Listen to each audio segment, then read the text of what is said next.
So friends, आइए start करते हैं अपना आज के वीडियो को। तो जीएसटीआर 3B में एक नया फीचर यहाँ पे जो है एनेबल करने वाले हैं जीएसटी टीम की तरफ से, tax liability breakup voluntarily. Sir क्या है टैक्स लाइबिलिटी ब्रेकअप वॉलंटरली? उसके लिए 8 जनवरी की पूरी जो है एडवाइजरी आई थी।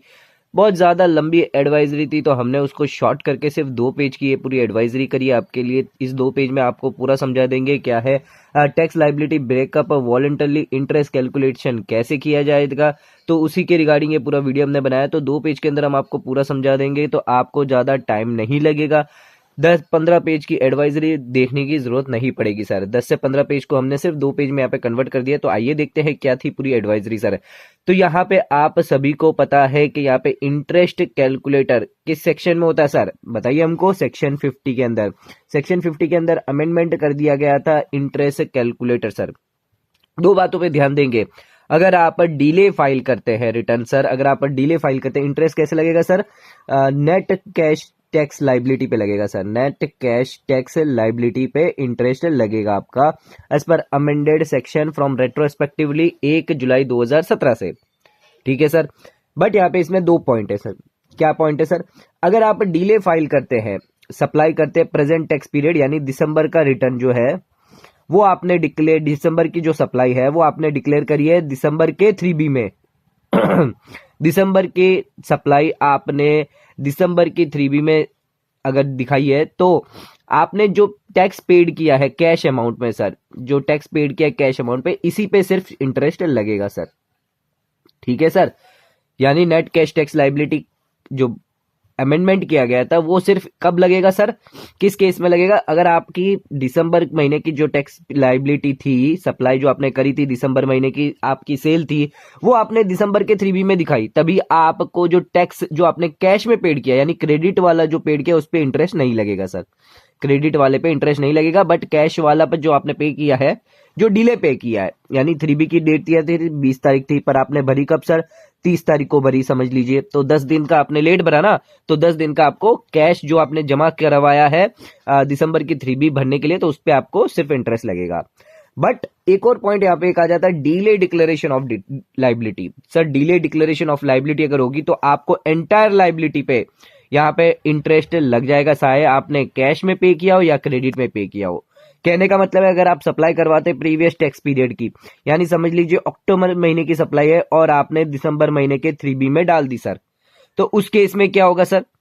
यहाँ पे डिले फाइलिंग ऑफ रिटर्न नहीं है, डिले डिक्लेरेशन ऑफ लाइबिलिटी है। तो उस केस में जो पीरियड होगा यानी अक्टूबर का रिटर्न की डेट क्या होगी सर? अक्टूबर की रिटर्न की डेट होगी 20 नवंबर, पर आपने जमा कब करवाया सर? 20 दिसंबर को करवाया समझ लीजिए। तो ये पीरियड का पूरे के पूरे, चाहे आपने कैश में पे किया हो या क्रेडिट में पे किया हो, आपको पूरी की पूरी यहाँ पे जो एंटायर लाइबिलिटी पे इंटरेस्ट डालना पड़ेगा। तो ये फर्क होता है delay filed in delay filing of return और delay declaration of liability sir. ठीक है सर, ये पॉइंट तो हम समझ गए। अब आ जाते हैं कैलकुलेशन पे सर। तो कैसे दिखने वाला है टैक्स लाइबिलिटी ब्रेकअप वॉलंटरली? सबसे पहले ये तो आपको जीएसटीआर 3B में दिखाई देगा, और किस में दिखाई देगा? जब आप पेमेंट पेज खोलेंगे वहां पे आपको दिखाई देगा। एंड ये कब आपके लिए एनेबल होगा? जब आप दिसंबर महीने की बात कर लेते हैं, तो दिसंबर महीने के अगर आप लाइबिलिटी डिक्लेयर कर देते हैं 3B में, फिर आप जब फाइल करते हैं, मेक पेमेंट करते हैं, तो उस केस में आपको मेक पेमेंट करने के बाद ही वो जो ऑप्शन है वो एनेबल कर दिया जाएगा, टैक्स लाइबिलिटी ब्रेकअप वॉलंटरली। क्या है टैक्स लाइबिलिटी ब्रेकअप वॉलंटरली, वो भी हम आपको बताएंगे। एंड इसमें एक चीज और ध्यान रख लीजिएगा, आप जितनी भी अमाउंट टैक्स लाइबिलिटी ब्रेकअप में डालेंगे वो अमाउंट आपकी मैच होनी चाहिए जीएसटीआर 3B की लाइबिलिटी से sir. Total value of all tax period जो आप डालेंगे अलग अलग टैक्स पीरियड से, कुछ इस तरह आपको हम दिखाएंगे, कुछ इस तरह आपको देखना होगा सर। देख सकते हैं जैसे आपने जीएसटीआर 3B में ये लाइबिलिटी जनरेट करी है, आईजीएसटी, सीजीएसटी, एसजीएसटी और टोटल टैक्स हमारा है। ठीक है। अब आपको यहाँ पे ब्रेकअप देना होगा सर, ऐसे ब्रेकअप देना होगा कि ये जो लाइबिलिटी थी ये मेरी कंसोलिडेटेड लाइबिलिटी है, यानी इस लाइबिलिटी में सिर्फ दिसंबर महीने का सप्लाई नहीं है, इसमें सितंबर, अक्टूबर और नवंबर महीने की भी सप्लाई है। इसको हम कहेंगे टैक्स पीरियड वाइज ब्रेकअप करना 3B में। तो हमने यहाँ पे लिख दिया है दिसंबर, नवंबर, अक्टूबर और सप्लाई। इस तरह से जो ये आप ये बॉक्स देख रहे हैं ना, इस तरह से आपको जो है एनेबल एक और यहाँ पे ऑप्शन दिया जाएगा जो आप जीएसटी 3B में पेमेंट करेंगे उसके बाद ये अनेबल होगा, जहां पे आपको टैक्स पीरियड वाइज यहाँ पे जो है ब्रेकअप डालना पड़ेगा अपनी लाइबिलिटी का सर। और ये लाइबिलिटी आपकी मैच होनी चाहिए जो आपने जीएसटी 3B में दिसंबर महीने की पे करी है सर, जो अभी आपने फाइल करी है। ठीक है, तो यहाँ पे हम दिसंबर महीने का एग्जांपल ले लेंगे। तो यहाँ पे आप देख सकते हैं हमने यहाँ पे दिसंबर महीने में 3B में 148 51,000 यहाँ पे डाला है सर। नाउ अब हम यहाँ पे ब्रेकअप कर देते हैं दिसंबर में हमारी दिसंबर की कितनी सप्लाई है, नवंबर की कितनी, अक्टूबर की कितनी, सितंबर की कितनी है। अगर आप ऐसे बाइफर्गेशन दे देंगे तो यहाँ पे सिस्टम जो है ऑटोमेटिकली इंटरेस्ट जो है कैलकुलेट कर देगा इस फॉर्मूले के हिसाब से सर। क्या है फॉर्मूला? जितनी भी आपकी टैक्स लाइबिलिटी है, समझ लीजिए 1 लाख आपकी टैक्स लाइबिलिटी है, नंबर ऑफ डेज यानी दिसंबर का डेज ड्यू कब थी सर 20 तारीख, और एक्चुअल डेट कब आपने भरी 30 तारीख, यानी 10 दिन का ऑटोमेटिक इंटरेस्ट यहाँ पे कैलकुलेट कर लेगा सर वो 18% के हिसाब से। और नंबर ऑफ डेज कितने हो गए सर 365 डेज। तो ये यहां पे जो है ये फॉर्मूला अप्लाई सिस्टम ऑटोमेटिकली करेगा सर, ऑटो कर देगा, जीएसटी पोर्टल ऑटो कर देगा यहाँ पे ये फॉर्मूला। अगर आप सिर्फ इसे ब्रेकअप में डाल देते हैं सर, ब्रेकअप कैसे होगा, जैसे अलग अलग महीने का यहाँ पे दिया जाएगा, आप पीरियड सिलेक्ट कर लीजिएगा, उसके अंदर पीरियड सिलेक्ट कर लीजिएगा। मैंने ये जो दिसंबर महीने की जो डिक्लेयर करी है 3B के अंदर, ये लाइबिलिटी कौन से महीने की है। अगर सिर्फ दिसंबर महीने की है तो आपको ऑप्शन यूज करने की जरूरत नहीं है, बट अगर ये पिछले टैक्स पीरियड की है, प्रीवियस टैक्स पीरियड की है, तो आपको पीरियड सिलेक्ट करना पड़ेगा और फिर इस तरह ब्रेकअप देना पड़ेगा, कितना पोर्शन जो है प्रीवियस टैक्स पीरियड का है, कितना पोर्शन दिसंबर टैक्स पीरियड का है। अगर आप सिर्फ इतना दे देते तो सिस्टम अब खुद से कैलकुलेट कर लेगा कि आपका इंटरेस्ट कितना बनता है सर। ठीक है सर, फॉर्मूले के हिसाब से, फॉर्मूले में रेट ऑफ इंटरेस्ट हम 18% मान के चलते हैं, number of days 365 days, due date हम मान के चलते हैं 20 ऑफ द नेक्स्ट मंथ है। अब यहाँ पे डीले हमने एग्जांपल में लिया है कि भाई दिसंबर के लिए 10 दिन डीले है, तो डीले हमने यहाँ पे एग्जांपल एज एन एग्जांपल ले लिया है ताकि आपको एग्जांपल के थ्रू समझा सके कैसे करते हैं। तो कैसे यहाँ पे कैलकुलेट होने वाला फॉर्मूला लगा लेंगे सर। तो आप यहाँ पे देख सकते हैं हमने लगा दिया फॉर्मूला। अब यहाँ पे देख सकते हैं सर लाइबिलिटी कितनी थी 1 लाख की, यहाँ पे देख सकते हैं 1 लाख की आपकी यहाँ पे लाइबिलिटी थी। अब यहाँ पे 1 लाख पे 18% 10 दिन के लिए कितना आ जाएगा सर 493 आ गया। वैसे सीजीएसटी एसजीएसटी वैसे ही सभी की निकाल लेंगे हम। जैसे आप फॉर्मूला देख सकते हैं, आप फॉर्मूला ऐसे लगाएंगे तो आप खुद भी निकाल सकते हैं सर। तो टोटल यहाँ पे इंटरेस्ट आपका आ गया सर 2175, ये आपका इंटरेस्ट लगा।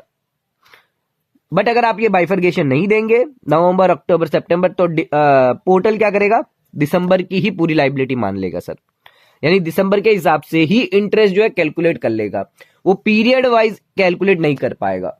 अगर आप बाइफर्गेशन नहीं देंगे तो आपको बाइफर्गेशन यहाँ पे देना होगा, सिर्फ यहीं पे देना है, ठीक है ना, टैक्स लाइबिलिटी ब्रेकअप वाइज, समझ रहे हैं। नाउ जो इंटरेस्ट कैलकुलेट हुआ है, पॉइंट देख लीजिए, जो इंटरेस्ट कैलकुलेट हुआ है वो नेक्स्ट जीएसटी 3B के अंदर दिखाई देगा और वो आपके लिए एडिटेबल होगा सर।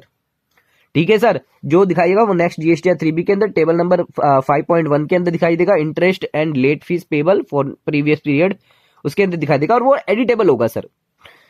जो आपने ब्रेकअप दिया है इंटरेस्ट कैलकुलेशन का वो आप व्यू भी कर सकते हैं sir system generated GST 3B के अंदर, यानी system generated GST 3B generate होगी, उसके अंदर आप व्यू कर सकते हैं जो इंटरेस्ट आपने पे किया है और जो सिस्टम ने कंप्यूट किया है, दोनों आएगा सर।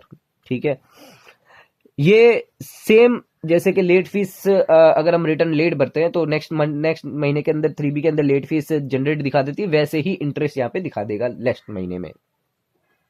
उसी के साथ अगर आप डाउनवर्ड एडिटिंग करते हैं, समझ लीजिए आपका इंटरेस्ट 2756 होता है और आप इसमें कम करके, नहीं मेरा 2576 है, तो ये जो डाउनवर्ड आपने किया है तो यहाँ पे सिस्टम आपको वार्न करेगा, आपकी टाइल जो है वो रेड कर देगा, इसको रेड कर देगा क्योंकि भाई आपने यहाँ पे जो कुछ गड़बड़ कर दी है, या तो सिस्टम ने तो ये गिना था बट आपने तो कुछ गलत डाला, तो वार्न कर रहा है एंड आपकी रेड कर रहा है टाइल, बट आपको रोकेगा नहीं। जीएसटी 3B अगर आप डाउनवर्ड एडिटेड वैल्यू से डालते हैं तो आपकी जो रेड टाइल है वो रेड कर देगा, आपकी जो इंटरेस्ट की टाइल है वो रेड कर देगा, आपको वार्निंग मैसेज जरूर देगा, बट आपको फाइल करने से रोकेगा नहीं सर, फाइल आपको करने देगा। सेक्शन 50 तो हम ऑलरेडी समझ चुके हैं। एक इंपॉर्टेंट चीज यहां पे समझनी बहुत ज्यादा जरूरी है, अगर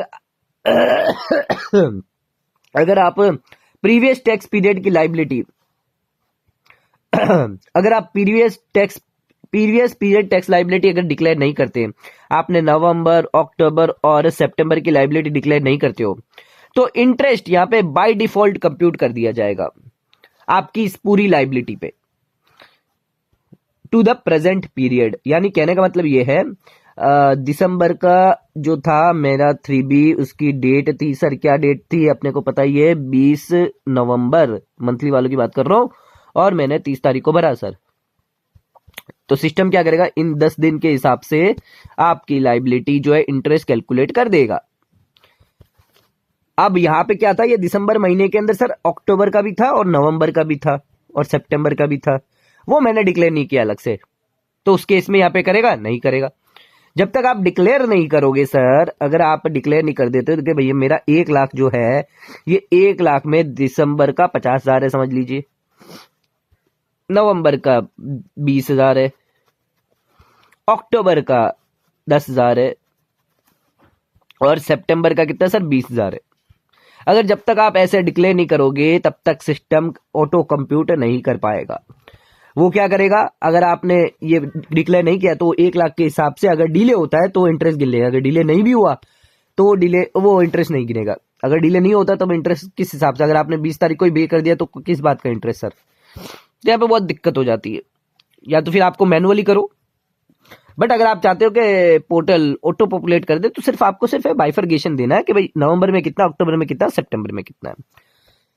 ये छोटी सी एडवाइजरी थी जो इन्होंने कम से कम 10 से 15 पेज की एडवाइजरी दे दी है सर, बट हमने इसको 2 पेज में कवर करने की कोशिश करी है, सभी पॉइंट को हमने यहाँ पे कवर करने की कोशिश करी है।